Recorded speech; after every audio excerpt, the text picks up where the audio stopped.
दोस्तों, मैं एडवोकेट प्रशांत कुमार सिंह। जय हिंद। आज 74 साल हो गए हैं हमें आज़ाद हुए। आज 15 अगस्त है, स्वतंत्रता दिवस। आज के ही दिन हमारा भारतवर्ष हिंदुस्तान आज़ाद हुआ था।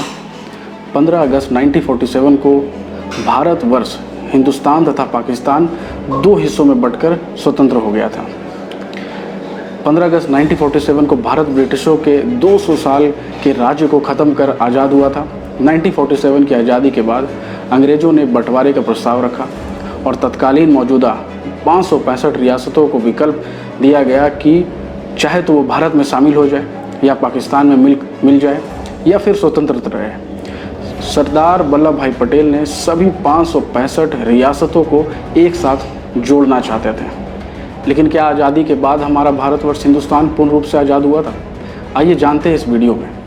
15 अगस्त 1947 को भारत ब्रिटिशों के 200 साल के राज्य को ख़त्म कर आज़ाद हुआ था। लेकिन आज़ादी के बाद भारत के सामने सबसे बड़ी चुनौती थी 565 रियासतों का भारत में विलय करना। इस वक्त रियासतों के विलय का काम देश के पहले गृह मंत्री सरदार वल्लभ भाई पटेल और वीपी मेनन को सौंपा गया था। इसके बाद लुईस माउंटबेटन के नेतृत्व में सभी रियासतों की बातचीत शुरू हुई। कई रियासतें तो खुद स्वतंत्र देश घोषित करने की मांग करने लगे, लेकिन 6 रियासतों को छोड़कर बाकी सभी ने भारत में विलय कर लिया। इन 6 रियासतों ने भारत में विलय करने से इनकार किया। वो थी त्रावणकोर, भोपाल, हैदराबाद, जोधपुर, जूनागढ़ और कश्मीर। आइए जानते हैं कैसे हुआ इन रियासतों का भारत में विलय। 1947 की आज़ादी के बाद अंग्रेजों ने बंटवारे का प्रस्ताव रखा और तत्कालीन मौजूदा 565 रियासतों को विकल्प दिया गया कि या तो वो भारत में शामिल हो जाए या पाकिस्तान में मिल जाए या फिर स्वतंत्र रहे। अब देखते हैं 6 रियासतों की कहानी। त्रावणकोर रियासत। भारत में विलय से इनकार करने वाली रियासतों में त्रावणकोर सबसे पहली रियासत थी। इस रियासत के दीवान और वकील सर सीपी रामास्वामी अय्यर ने विलय के मुद्दे पर हाथ पीछे खींच लिया था। इतिहासकारों की माने तो विलय न करने की सलाह अय्यर को मोहम्मद अली जिन्ना से मिली थी। हालांकि कहा यह भी जाता है कि सीपी रामास्वामी अय्यर ने ब्रिटिशों से गुप्त समझौता कर रखा था। इस समझौते के पीछे वजह यह भी बताई जाती है कि ब्रिटिश त्रावणकोर से निकलने वाली खनिजों पर अपना नियंत्रण रखना चाहते थे। लेकिन बाद में सीपी अय्यर के खिलाफ लोगों ने प्रदर्शन किया और यहाँ तक कि उन पर जानलेवा हमला भी हुआ। बाद में वो रियासत को भारत में मिलाने के लिए तैयार हो गए और 30 जुलाई 1947 को आखिरकार त्रावणकोर भारत का हिस्सा बना। दोस्तों, अब भोपाल रियासत। भोपाल रियासत के नवाब हमीदुल्लाह खान ने भारत में अपनी रियासत का विलय करने से इनकार कर दिया था। दरअसल इसके पीछे वजह मुस्लिम लीग के नेताओं से उनकी करीबी थी। उस वक्त भारत के आज़ाद होने के बाद ही भोपाल में भारत का राष्ट्र ध्वज नहीं फहराया जाता था। दोस्तों, नवाब और भारत सरकार के बीच लंबी खींचतान चली। इसके बाद 1947 को भोपाल रियासत का भारत में विलय हुआ। तीसरा है दोस्तों जूनागढ़ रियासत। कठियावाड़ राज्यों में जूनागढ़ सबसे प्रमुख रियासत थी। इसके नवाब मोहम्मद महावत खंजी तृतीय 2 राष्ट्रों के सिद्धांत के खिलाफ थे। भारत ने इन्हें विलय का प्रस्ताव दिया था, वो भी नहीं माने। इस बीच मुस्लिम लीग के नेता सर शाह नवाज भुट्टो नवाब के मंत्रिमंडल में शामिल हो गए और उन्होंने पाकिस्तान में शामिल होने के लिए दबाव बनाने लगे। इसके बाद भारतीय नेताओं ने जूनागढ़ रियासत को लेकर बड़े कदम उठाए तो नवाब पाकिस्तान भाग गए। फिर वल्लभ भाई ने पाकिस्तान से जूनागढ़ में जनमत संग्रह कराने की मांग की। 20 फरवरी 1948 को जनमत संग्रह हुआ और 91% लोगों ने भारत में शामिल होने की इच्छा जाहिर की। नतीजा यह हुआ कि जूनागढ़ आज भारत का हिस्सा है। दोस्तों, चौथा जोधपुर रियासत। इस रियासत का राजा हिंदू होने के बावजूद पाकिस्तान का हिस्सा बनना चाहता था।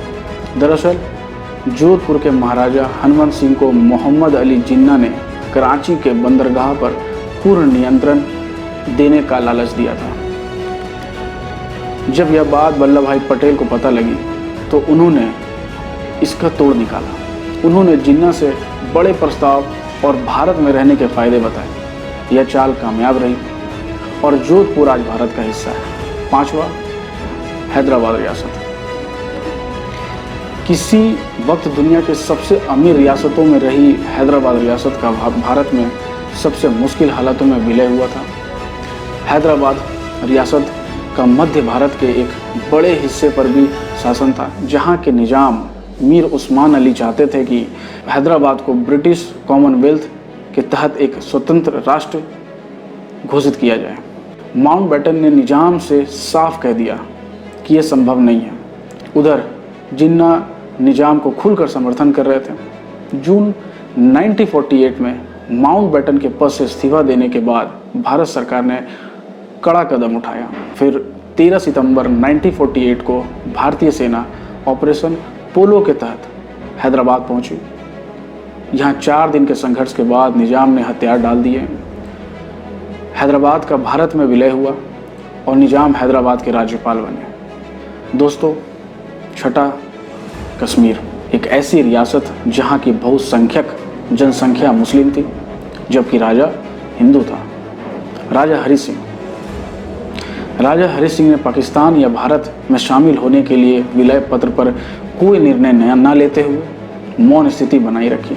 इसी दौरान पाकिस्तानी सैनिकों एवं हथियारों से लैस आदिवासियों ने कश्मीर में घुसपैठ कर हमला कर दिया।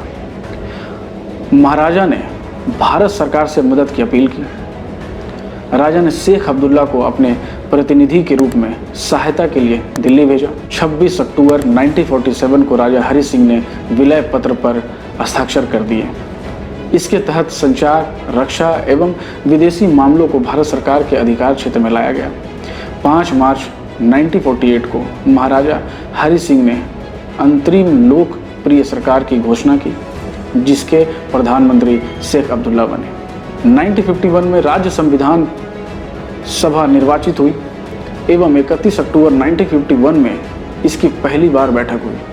1952 में दिल्ली समझौता पर हस्ताक्षर हुए, जिसके तहत भारत संविधान में जम्मू कश्मीर का विशेष दर्जा प्रदान किया गया है। दोस्तों, 6 फरवरी 1954 को जम्मू कश्मीर की संविधान ने भारत संघ के साथ विलय का अनुमोदन किया। जम्मू कश्मीर के संविधान की धारा 3 के अनुसार जम्मू कश्मीर भारत का एक अभिन्न अंग है और रहेगा।